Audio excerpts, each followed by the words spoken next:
ఈ సహవాసం అనేదండి క్రైస్తవ ఆధ్యాత్మిక జీవితంలో చాలా ప్రాముఖ్యమైన విషయం.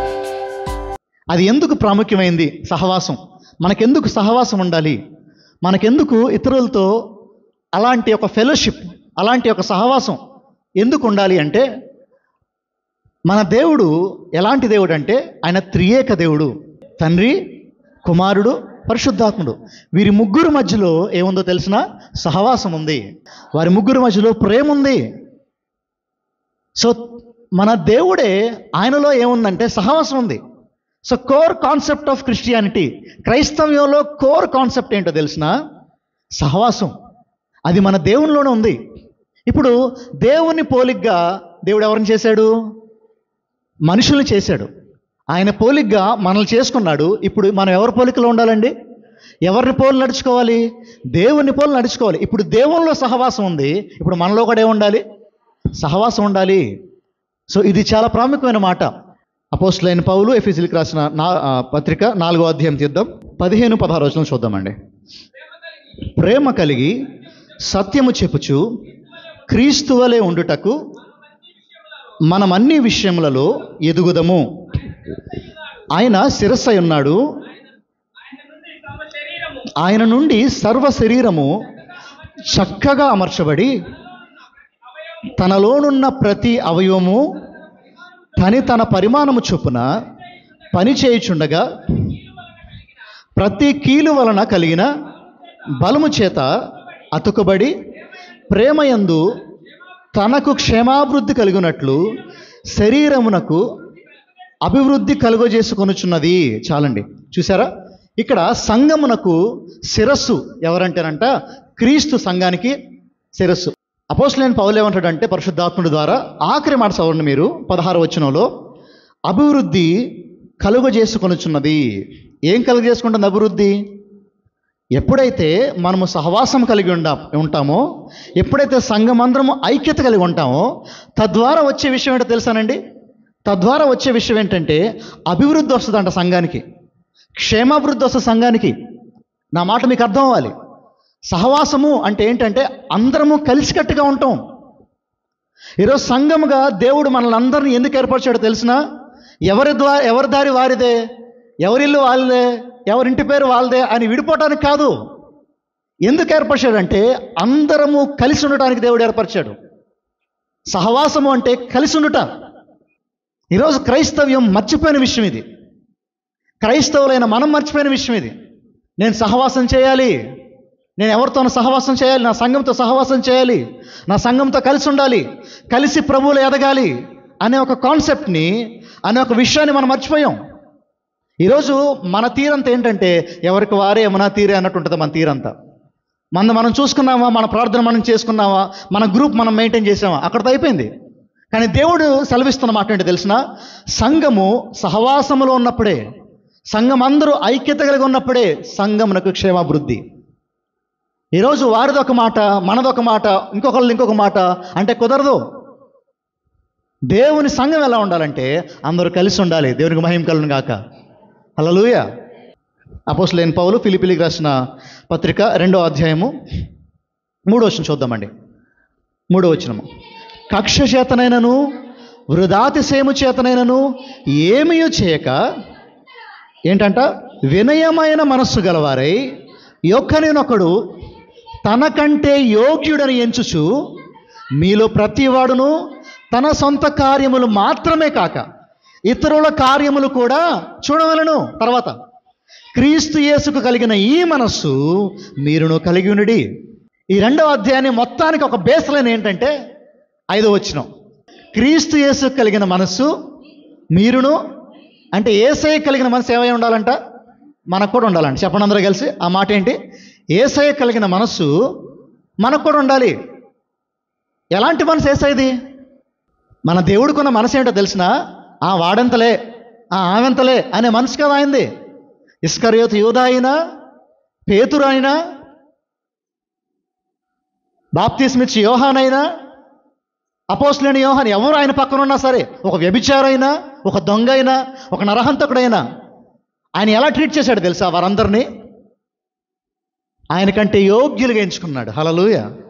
ఆయనకంటే యోగ్యుడిగా ఎంచుకున్నాడు కాబట్టి శిష్యుల పాదాలు కూడా ఆయన కడిగాడు. నాకంటే యోగ్యుడిగా ఎంచుకుంటేనే నేను తలదించుకుంటా, నాకంటే యోగ్యుడిగా ఎంచుకుంటే నేను సర్వీస్ చేస్తా. ఇప్పుడు యేసుక్రీస్తు వారు ఎందుకు పరిచర్య చేశాడో తెలుసా శిష్యులకి? ఆయనకంటే శిష్యులు ఏమనుకున్నాడు చెప్పాలి? ఏమనుకున్నాడు? యోగ్యులు అనుకున్నాడు. ఈరోజు మనం ఏమనుకుంటాం తెలుసా? మన పక్క వారిని తుచ్చులుగా చూస్తాం, పనికిరాని వారుగా చూస్తాం. కానీ దేవుని వాక్యం సెలవిస్తుంది, క్రీస్తుకు కలిగిన మనసు ఎలాంటిదో తెలుసా?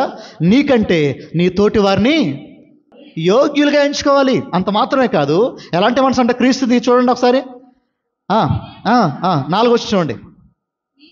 మీలో ప్రతివాడును తన సొంత కార్యములు మాత్రమే కాక ఇతరుల కార్యములను కూడా ఏనంట. నీకు అర్థమవుతుందా? యేసయ్యకి ఎలాంటి మనసు చూశారు మీరు? ఆయన సొంత కార్యాలు మాత్రమే చేసుకునే మనసు యేసయ్యది, ఇతరుల కార్యాలు కూడా చేసే మనసు ఆయనది. నీవు నేను వెంబడిస్తున్న దేవుడు ఎవరో తెలుసునా? నీవు నేను వెంబడిస్తున్న యేసయ్య ఎవరో తెలుసా? ఆయన సొంత పనులు చేసుకుని కామైపోయేవాడు కాదు ఆయన. ఆయన ఎలాంటి వాడంటే ఆయన కార్యాలు పక్కన పెట్టి కూడా పక్కన వారి కార్యాలు చేసేవాడు ఆయన. ఈరోజు క్రైస్తవులైన మనం ఎలా తయారైపోయింది తెలుసా? నా పని అయితే చాలు, నేను తింటే చాలు, నేను బాగుంటే చాలు, ఇలాంటి భావంలోకి వచ్చేసాం. కానీ క్రీస్తు కలిగిన మనసు ఎలాంటిదో తెలిసిన? తనకంటే తన పక్క వారిని యోగ్యులుగా ఎంచుకున్నాడు. రెండవది, తన పనులు మాత్రమే కాకుండా ఏం చేశారంట? ఇప్పుడు ఒక ప్రశ్న ఏంటంటే, ఇలాంటి సహవాసం మనకు తెలుసా? దేవుడు ఏమంటున్నాడు తెలుసా? సహవాసం అంటే బాబు నువ్వు ఒక్కడవే కాదు. సహవాసం అంటే నువ్వు ఏర్పరచుకునే 2-3 గ్రూప్ కాదు. సహవాసం అంటే సంఘం అందరూ కలిసి పనిచేయుట. ఇప్పుడు నేను ఈ మైక్ పట్టుకోవాలంటే, ఈ మైక్ ఈ చేత్తో పట్టుకోవాలంటే నాకు దేని సహాయం కావాలి? నా చూపు సహాయం కావాలి, నా మాట సహాయం కావాలి, నా మైండ్ సహాయం చేయాలి, నిలబట్టాకి నా కాళ్ళు కావాలి. ఒక్క పని చేయటానికి బాడీ అంతా ఏం చేస్తుంది కదా? అదేవిధంగా సంఘం అందరం అంట దేవుని అవయవములు అంట మనందరం. హల్లెలూయా. మనందరం ఎవరు? ఇప్పుడు మనందరం కలిసి ఒకే పని చేయాలి. పనులు వేరు వేరే, ఇండివిజువల్గా పనులు వేరు వేరే.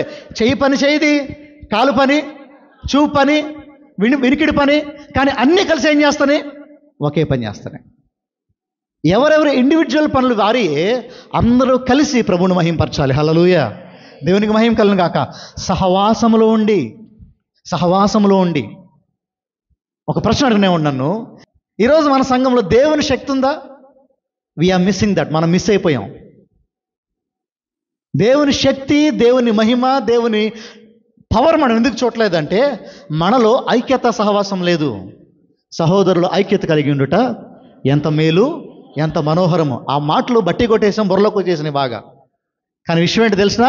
అది ఆచరణలో లేదు.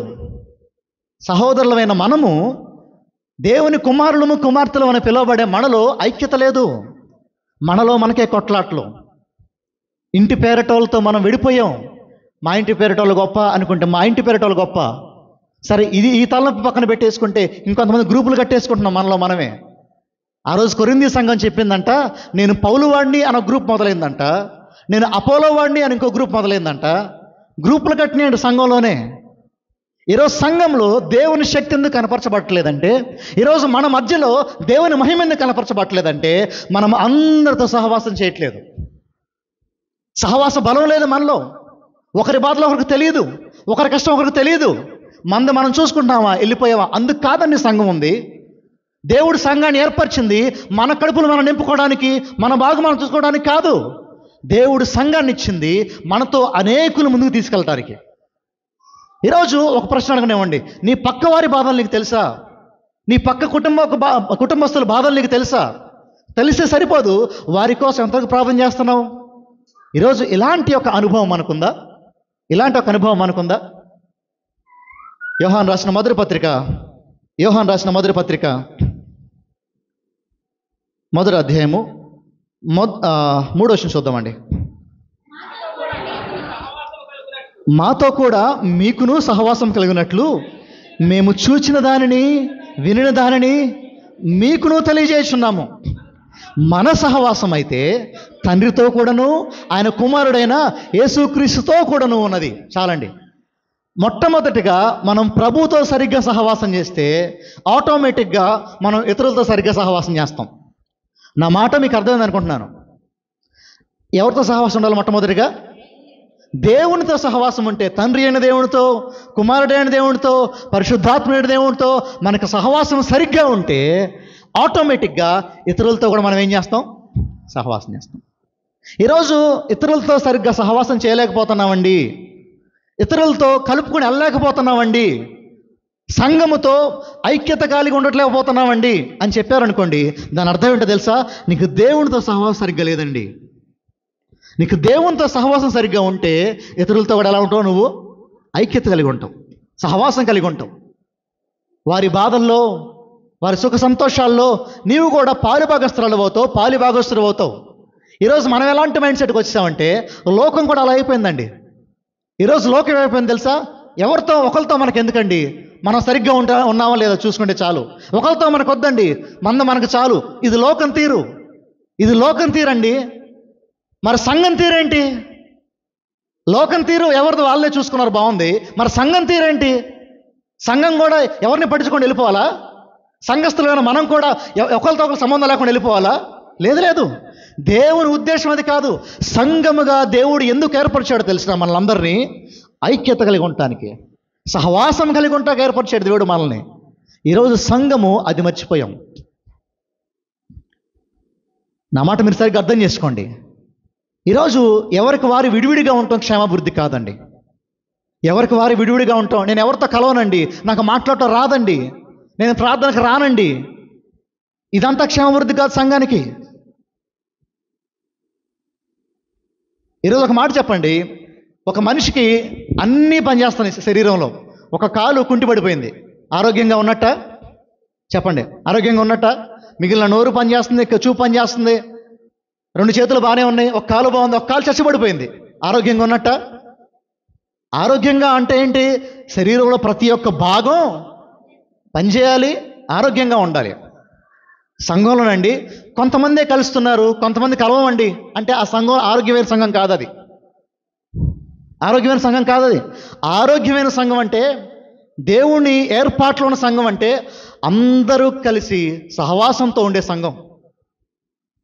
ఒకరి సంతోషాల్లో ఒకరు, ఒకరి దుఃఖాల్లో ఒకరు ఉండే సంఘం. ఈరోజు సంఘం అంటే ఎవడెవడో కాదండి, నువ్వు నేనే. ఇప్పుడు చెప్పండి, ఈ సంఘంలో ఎంతమంది బాధలు నీకు తెలుసు? ఎంతమంది కోసం అనుదినం ప్రార్థన చేస్తున్నావు? ఎంతమంది కోసం కన్నీరు కార్చావు? ఎంతమంది కోసం ఉపవాసం ఉన్నావు? మన ఉపవాసాలు ఏంటి చెప్పనా? మన ఉపవాసాలు ఏంటంటే, నాకు ఉద్యోగం రావాలి, నాకు పిల్లలు కావాలి, నాకు పెళ్లి కావాలా, నేను ఇల్లు కట్టుకోవాలా, నేను అది చేయాలా, నేను ఇది చేయాలా, ఇదే నా ఉపవాసం అంతా.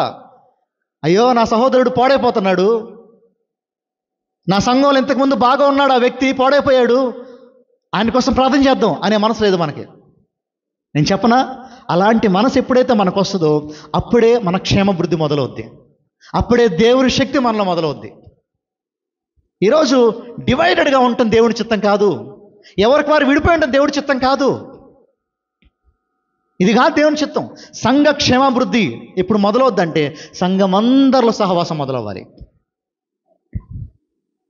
ఈరోజు మొహాలు తిప్పేసుకోవడం కాదు పక్కన వాళ్ళు చూస్తే. ఈరోజు సంఘంలో చాలామందికి పడట్లేదండి. సంఘంలో అన్నదమ్ములు ఉంటారు, పడదు. సంఘంలో అక్క చెల్లెలు ఉంటారు, పడదు. ఎలా క్షేమాభివృద్ధి వస్తుంది మనకి? క్షమాగుణం ఉండదు, ప్రేమించడం ఉండదు, తప్పు సరిదిద్దుకోవటం ఉండదు, గద్దిస్తే లోబట్టం ఉండదు, ఏది ఉండదు. కానీ ఆశీర్వాదం వచ్చేయాలి. ఎలా వస్తుంది ఆశీర్వాదం? ముందు సంఘం ఆశీర్వదించబడితే నువ్వు ఆశీర్వదించబడతావు. హల్లెలూయా. సంఘం క్షేమాభివృద్ధిలోకి వస్తే ఆటోమేటిక్గా నీ కుటుంబం క్షేమాభివృద్ధిలోకి వస్తుంది. సంఘం పాడైపోతుంది అనుకోండి, మన కుటుంబాలు పాడైపోతాయి. ఈరోజు సంఘం ఒక మంచి స్థితిలోకి వెళ్ళాలంటే నీవు అందరితో సఖ్యతగా ఉండాలి. అపోస్తలుడైన పౌలు అంటాడు రోమీ పత్రికలో, సాధ్యమైనంత వరకు అందరితో సమాధానం కలిగి ఉండు అంటాడు. ఏంటంట? సాధ్యమైనంత వరకు అందరితో సమాధానం కలిగి ఉండాలి, అది నీ బాధ్యత. యోహాను రాసిన మొదటి పత్రిక చూడండి, 5వ వచనం చూడండి ఒకసారి. 5వ వచనం నుంచి, మేము ఆయన వలన విని మీకు ప్రకటించే వర్తమానం ఏదంటే దేవుడు వెలుగై ఉన్నాడు. ఆయన యందు చీకటి ఎంత మాత్రము లేదు. ఆయనతో కూడా చాలా జాగ్రత్తగా మాటలు వినండి అమ్మా, చాలా జాగ్రత్తగా మాటలు వినండి. ఆయనతో కూడా సహవాసము గలవారమని చెప్పుకొని చీకటిలో నడిచిన ఎడల మనం అబద్ధమాడుచు సత్యమును జరిగింపకుందుము. అయితే ఆయన వెలుగులోనున్న ప్రకారము మనమును వెలుగులో నడిచిన ఎడల. ఈ మాట చాలా ఇంపార్టెంట్. ఎలాంటి సహవాసం అంట? ఎలాంటి సహవాసం అంట? ఉట్టి సహవాసమా, అన్యోన్య సహవాసమా? అంటే ఏంటి? సహవాసం అంటే ఏంటి? అన్యోన్య సహవాసం అంటే ఏంటి? చెప్తారా ఎవరన్నా? ఏంటన్నా? ఒకరికొకరు దాపరికాలు లేకుండా, ఫ్రెండ్కి బెస్ట్ ఫ్రెండ్కి ఉన్న తేడా అంట. ఎవ్రీథింగ్లో, ప్రతి విషయంలో పార్ట్ అయిపోవటం సహవాసం అంటే. ఒక మాట నేను చెప్పనేమండి, సహవాసం, సంఘ సహవాసం అనేది బంధుత్వాల కంటే గొప్పది. ఈ మాట మీకు అర్థమైతే చాలా మంచిది. బంధుత్వాల కంటే సంఘ సహవాసం గొప్పది. ఫ్రెండ్షిప్ కంటే సంఘ సహవాసం గొప్పది. ఫ్రెండ్షిప్ ఒకదాకే, బంధుత్వాలు ఒకదాకే, కానీ సంఘ సహవాసము తరతరములు, యుగయుగములు, ఎటర్నిటీ దాకా, నిత్యత్వం దాకా సంఘ సహవాసం ఉంటుంది.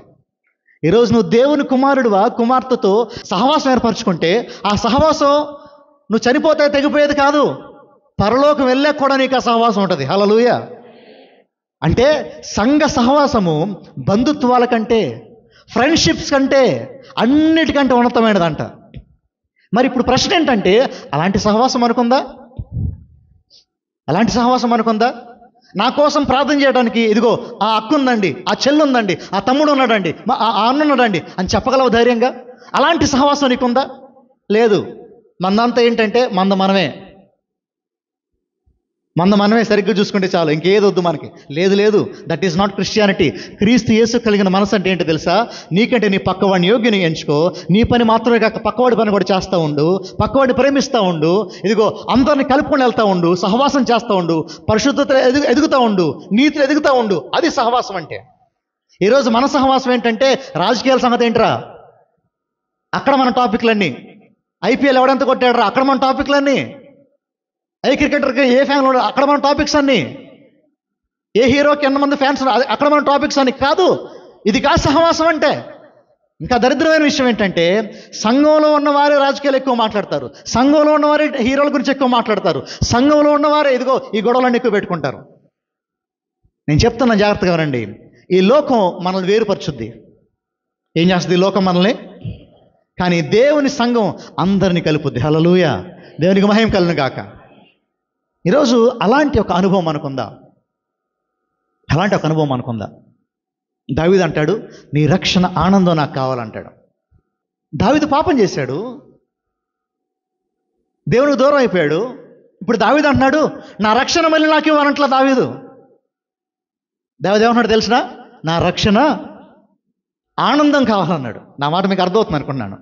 దావీదు పాపం చేస్తే రక్షణ కోల్పోలా. ఏం కోల్పోతాం? ఆనందం కోల్పోతాం. ఈరోజు సహవాసంలో మనకు ఆనందం ఉండాలండి. సహవాసంలో మనకేముండాలి?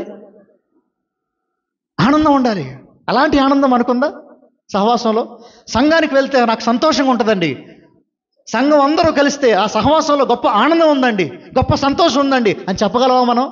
లేదు. మనం వస్తాం, మనమే కూర్చుంటాం, మనల్ని మనమే పట్టించుకుంటాం, మనంతా మందే, ఎవరితో మాట్లాడడం, నోటికి తాళ వేసుకున్నట్టు కూర్చుంటాం ఇక్కడే. మన ప్రార్థనలు మన అమ్మాయి ఏమైనా అవసరాలు ఉన్నాయి, ప్రార్థన అవసరాలు ఉన్నాయా, ఒక కలుపుకొని పోదాం, మన ఇంటి పక్కన ఉన్న ఏది లేదు మనకి, ఏది ఉండదు మనకి. ఇలా ఉంటే సంఘం అభివృద్ధి చెందదు. చూసారు ఇక్కడ ఎలాంటి సహవాసం అంటే అది అన్యోన్య సహవాసం. అందరూ, అది డీపెస్ట్ ఫెలోషిప్, అది డీపెస్ట్ ఫెలోషిప్ అది. ఇలాంటి ఫెలోషిప్, ఇలాంటి సహవాసం అనుకుందా? ఈ బైబిల్లో రాయటానికి బాగానే ఉంటాయండి. ఇలా ఎవరుంటారండి మనుషులు? ఇలా ఉండలేరు. ఇదేదో బైబిల్లో రాయటానికి, బైబిల్లో చెప్పడానికి చాలా బాగుంటాయి, కానీ ఇలాంటి కష్టం అండి అనొచ్చు మనం. ఒక సంఘం ఉంది బైబిల్లో ఒక సంఘం ఉంది. చూపించండి ఒకసారి మీకు. అపోస్తుల కార్యములు 2వ అధ్యాయం చూద్దామండి. 38 చూద్దామమ్మా. పేతురు, మీరు మారు మనసు పొంది పాప క్షమాపణ నిమిత్తము ప్రతివాడు యేసుక్రీస్తు నామమున బాప్తిస్మం పొందుడి. అప్పుడు మీరు పరిశుద్ధాత్మ అను వరము పొందుదురు. ఈ వాగ్దానము మీకును మీ పిల్లలకును దూరస్తులందరికీ అనగా ప్రభువైన మన దేవుడు తన యొద్దకు పిలిచిన వారందరికీ చెందునని వారితో చెప్పెను. ఇంకను అనేక విధములైన మాటలతో సాక్ష్యమిచ్చి మీరు మూర్ఖులకు ఈ తరము వారికి వేరై రక్షణ పొందురని వారిని హెచ్చరించెను. కాబట్టి అతని వాక్యము అంగీకరించిన వారు బాప్తిస్మం పొందిరి. ఆ దినమందు ఇంచుమించు ఎంతమంది అంట? చర్చిలో ఎంతమంది ఒకేసారి వచ్చారో తెలుసా? 8,000 మంది వచ్చారంట. ఆదిమ సంఘంలో ఫస్ట్ నెంబర్ ఏంటో తెలిసిన? 3,000 మంది. ఎంతమంది అండి? 3,000 మంది ఒకే రోజు మారు మనసు పొందారు, దేవుని వాక్యం విన్నారు, రక్షణ పొందారు. అంత మాత్రమే కాదు, బాప్తిసం కూడా తీసుకున్నారు ఒకే రోజు. 3,000 మంది అంట. ఇక్కడ 3,000 మంది విషయం కాదు, ఇక్కడ అది కాదు విషయం. ఇక్కడ తర్వాత నేను చూపిస్తాను. 42 చూడండమ్మా. ఈ 3,000 మంది మారు మనసు పొందిన తర్వాత అక్కడ తాగిపోలేదు వీళ్ళు సహవాసం. చూడండి, వీరు అపోస్తలుల బోధ యందును సహవాసమందును రొట్టె విరుచుట యందును ప్రార్థన చేయుట యందును ఎడతెగకయుండిరి. దేంట్లో ఉన్నారంట? బోధలో, సహవాసములో, రొట్టె విరుచుటలో, ప్రార్థించుటలో. ఎలా ఉన్నారంట వీరు? ఎడతెగక ఉన్నారు. మానలేదంట. సహవాసాన్ని మానలేదు. సంగమా, సహవాసాన్ని మానొద్దు. సహవాసాన్ని మానొద్దు. ఆదివారం ఒక్కటే కాదు నీ సహవాసము. సహవాసాన్ని మానటానికి వీల్లేదండి. ఈరోజు సంఘంలో ఎలా ఉంటున్నామో బయట మనం అలా ఉండగలగాలి. అలాంటి సహవాసం మనకు ఉండాలి. దేవుని కోసం పరితపించే హృదయం మనకు ఉండగలగాలి.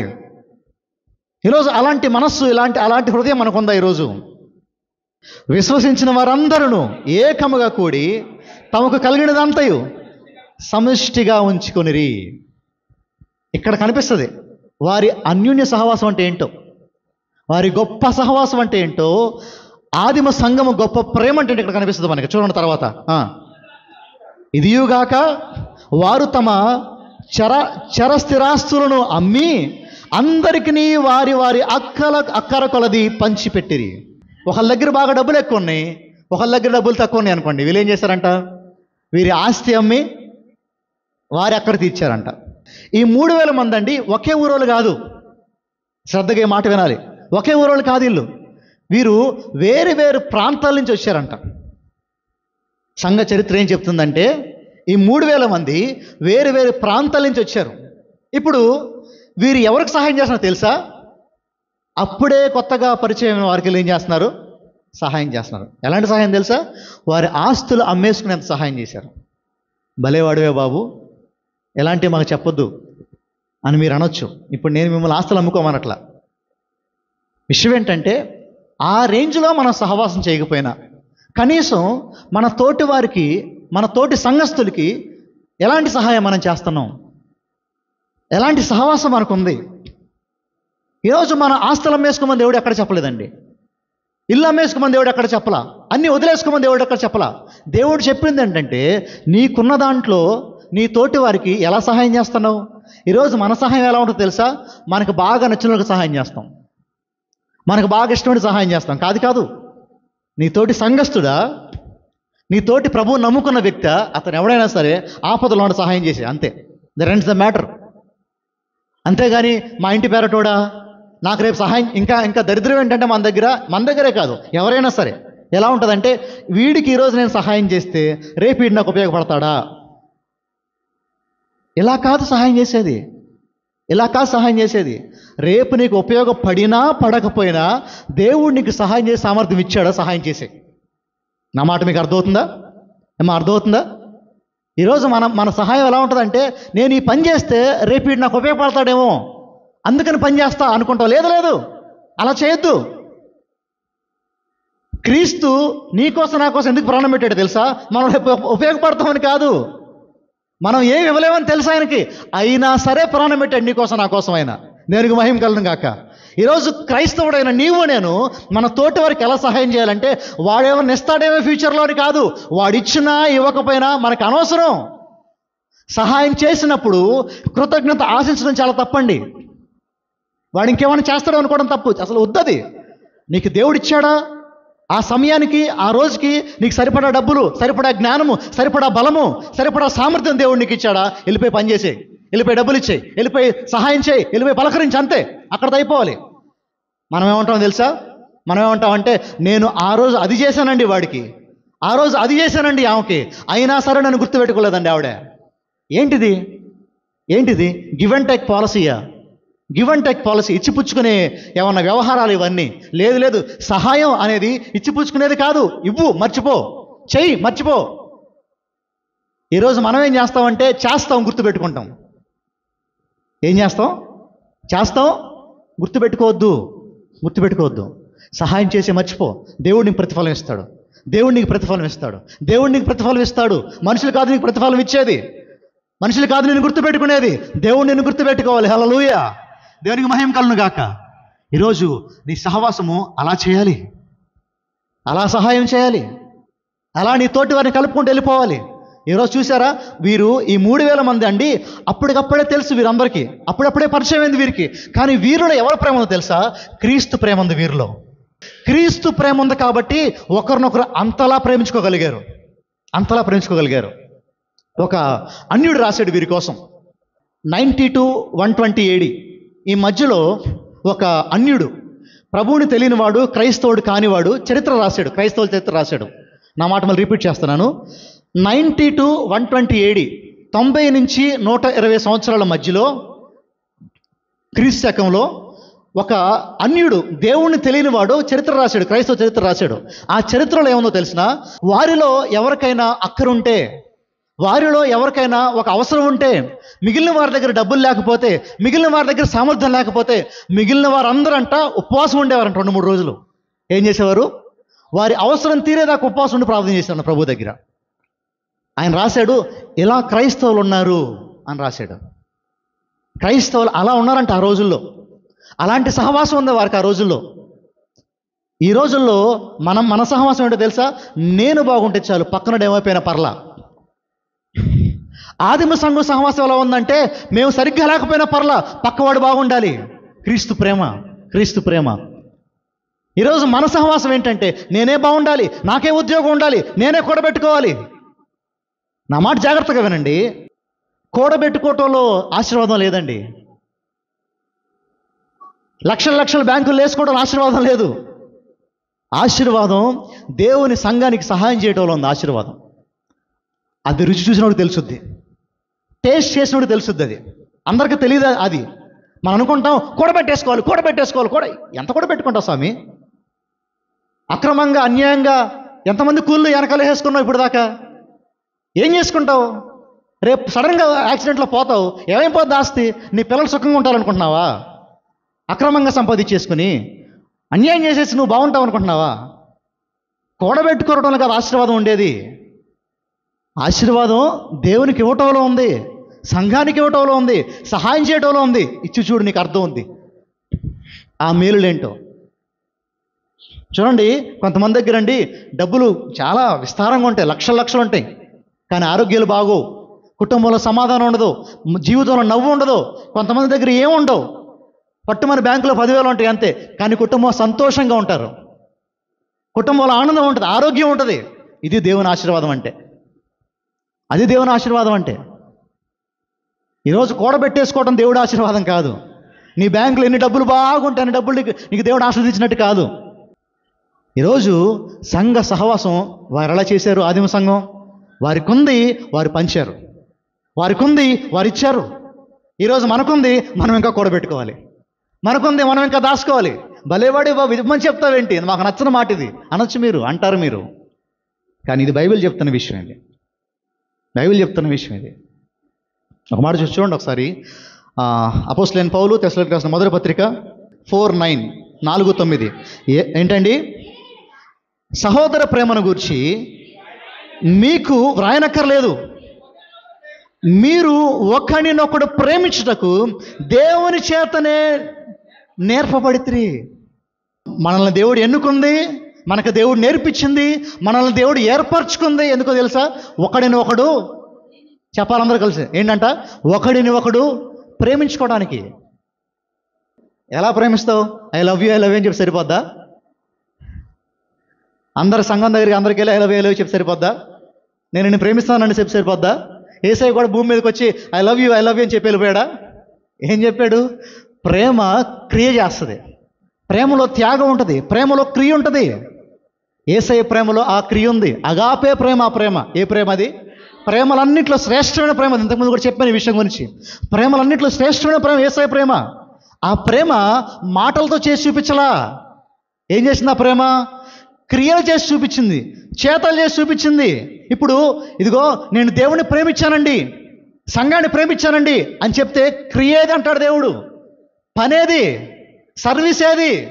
ఏమిచ్చావు, ఏం చేసావు, ఏం చూసావు సంఘాన్ని? ఇది అడుగుతాడు దేవుడు రేపు నిన్ను పైకి వెళ్ళాక. అయ్యా నా కుటుంబాన్ని నేను చూసుకున్నాను, నేను బాగా ప్రార్థన చేసుకున్నాను, రోజు గంటసేపు ప్రార్థన చేశాను, 3 అధ్యాయాలు చదివాను, ఉపవాసం ఉన్నాను. ఎవరో గొప్పమ్మా, ఎవరో గొప్పయ్యా అంటాడు దేవుడు. ఏం క్రియ చేసావు దేవుడి కోసం? సహవాసంలో క్రియ ఉండాలి. ఇప్పుడు ఇందాక అక్కడికి వెళ్ళాను, వంట దగ్గరికి వెళ్ళాను. వంట దగ్గరికి వెళ్తే సావేల్ గారు ఏంటి ఇంకా టైం పట్టిందంటే, ఇంకా నిప్పు అంటుకోవట్లేదు బాబు అన్నాడు. మంట పొయ్య బాగా మండుతుంది, కట్టెలు పెట్టాం కింద మొత్తం బాగా మండుతుంది. ఇప్పుడు కట్టెలన్నింటిని వేడి చేయండి, మంట మండుద్దా? కట్టెలను బయట తీసుకొచ్చాను, మంట మండుద్దా? నెమ్మదిగా మంట ఏమైపోద్ది? ఆరిపోద్ది. ఇదిగో సహవాసంలో మనం అందరం ఉన్నాం అనుకోండి, మంట మండుద్ది. హల్లెలూయా. సహవాసం బయటకు వచ్చామనుకోండి, నెమ్మదిగా మనలో మంట ఆరిపోద్ది. ఫైర్ ఉండదు, పరిశుద్ధత కోసం దాహం ఉండదు, దప్పికుండదు నీతి కోసం, ఆరిపోతాం. సహవాసం ఉంటే మనం అందరం కలిసి మండుతూ ఉంటాం ప్రభు కోసం. హల్లెలూయా. దేవునికి మహిమ కలుగును గాక. ఈరోజు సహవాసంలో ఇదిగో ఆ యొక్క గొప్ప ఫైర్ ఉందండి, గొప్ప మంట ఉంది. దేవుని గురించి రగిలిపోయే మంట ఉంది సహవాసంలో. సహవాసం నుంచి బయటకు వచ్చావా, నేను ఒక్కదాన్నే విడిగా వచ్చేసావా, నీలో ఫైర్ ఉండదు. ప్రభు కోసం బతకాలనే మంట ఉండదు నీలో. ఒకరినొకరు ప్రేమించుకోవాలి, ఒకరి కోసం ఒకరు ఉండాలి, మనకంటే మన పక్క వారిని యోగ్యులుగా ఎంచుకోవాలి. మన పనులు మాత్రమే కాకుండా పక్కవారి పనులు కూడా చేయగలగాలి. That is fellowship. అది సహవాసం అంటే. అది సహవాసం అంటే. నువ్వు దేవుడిని ప్రేమిస్తానని చెప్తున్నావు, బాగుంది. మరి నీ తోటి వారిని ప్రేమిస్తున్నావా? ప్రేమించట్లేదు అంటే నీలో సహవాసం లేదు. నేను మరలా చెప్తున్నా, జాగ్రత్తగా నా మాటలు వినండి. ఈరోజు సంఘం బాగుంటేనే మన కుటుంబాలు బాగుంటాయి. సంఘం బాగుంటేనే మన కుటుంబాలు బాగుంటాయి. సంఘం అంటే ఎవరో బయట వాళ్ళు, ఇంకెవరో కాదు. సంఘం అంటే నువ్వు నేను అందరితో ప్రేమగా ఉంటే మొదలు పెడదాం. సంఘంలో ఫ్లరిష్మెంట్ వస్తుంది, సంఘంలో అభివృద్ధి వస్తుంది, సంఘంలో ఫైర్ వస్తుంది. ఆదిమ సంఘంలోనండి ప్రభు కోసం త్యాగం చేసే వాళ్ళు ముందుకు వచ్చేసారు. ఆదిమ సంఘంలో ఏమన్నా తెలుసా? చంపుకో కావాలంటే మమ్మల్ని అన్నారు.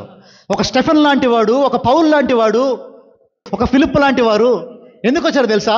ఆదిమ సంఘం అంతా అభివృద్ధిలోకి వచ్చేసింది. ఎందుకంటే వారి సహవాసం బాగుంది. ఆదిమ సంఘం మనకి పాఠం అవ్వాలి. సంఘం బాగుంటే కుటుంబాలు బాగుంటాయి, కుటుంబాలు బాగుంటే నువ్వు నేను బాగుంటాం. ఈరోజు సంఘం ఎలా ఉంది? సంఘంలో ఆ ప్రార్థన మంట ఉందా? వాక్యం కోసం తపనుందా? సంఘంలో ఇదిగో మేము ఎదగాలి అనే మంట ఉందా? మేము పరలోకం చేరుకోవాలి అనే మంట ఉందా? ఇవేమీ లేకపోతే మన సంఘంలో ఫైర్ లేదు. ఈ ఫైర్ ఎప్పుడు మొదలవుద్దంటే, ఈ అగ్ని ఎప్పుడు మొదలవుద్దంటే సహవాసంతో మొదలవుద్ది. సంఘ సహవాసము చాలా ప్రాముఖ్యమైనది. ఈరోజు మనకి ఇలాంటి సహవాసం ఉందా? సహవాసం లేకపోతే మనం చాలా కోల్పోతాం. దేవుడు సంఘాన్ని ఏర్పరచుకున్న విధానం వేరు, ఉద్దేశం వేరు. ఈరోజు సంఘం ఉన్న ఉద్దేశం వేరు. ఈరోజు సంఘం ఏం చేస్తుందంటే ఎవరిని వాడిని హైలైట్ చేసుకుంటుంది సంఘం. ఎవరికి వాడికి డప్పు కొట్టుకుంటుంది సంఘం. లేదు, సెల్ఫ్ ప్రమోషన్ సంఘం లేదు, క్రైస్ట్ ప్రమోషన్ సంఘం ఉంది. ఈరోజు నా పాట గొప్ప అవ్వాలి, నా పని గొప్ప అవ్వాలి, నేను హైలైట్ అవ్వాలి. కాదు, క్రీస్తు హైలైట్ అవ్వాలి. నెక్స్ట్ నాకు సహవాసం ఉండాలి. ఇలాంటి ఒక మనస్తత్వం మనకు ఉండాలండి. ఈరోజు సహవాసం మనకు లేకపోతే ప్రభుని అడుగుదాం, అయ్యా నాకు సహవాసం కావాలి. నేను ఆరిపోయాను నా జీవితంలో, మంట లేదు నా జీవితంలో. పరిశుద్ధంగా బ్రతకాలి అనే తపన లేదు, నీతిగా ఉండాలి అనే ఆలోచన లేదు నాకు. మంట చల్లారిపోయింది, చావదచ్చిపోయాను నేను. ఎందుకంటే సహవాసం లేక. ఒంటిగాడి ఉండుట కంటే ఇద్దరుగా ఉండుట శ్రేష్టం అంట. ఎందుకంటే ఒకటి పడిపోతే ఇంకోటి ఏం చేస్తాడు? లేపుతాడు. నీ ఆధ్యాత్మిక జీవితంలో ఇదిగో ఈరోజు మనం అనుకుంటాం నాకు అంతమంది ఫ్రెండ్స్ ఉన్నారు, నేను గొప్ప. కాదు, నీకెంతమంది సహవాసం ఉన్నారు. నీ ఫ్రెండ్స్ ఒకరోజు చచ్చిపోతారు, నీ స్నేహం ఒకరోజు ఆగిపోద్ది, కానీ సహవాసం ఆగిపోదు. నిత్యత్వంలో ఉండేది ఏంటో తెలిసిన? సహవాసము. మొట్టమొదటి దేవుడితో సరిగ్గా ఉండాలి, రెండవది మన తోటి వారితో సరిగ్గా ఉండాలి. అటు కృప అటు భాగ్యం ప్రభువు దయచేయను గాక.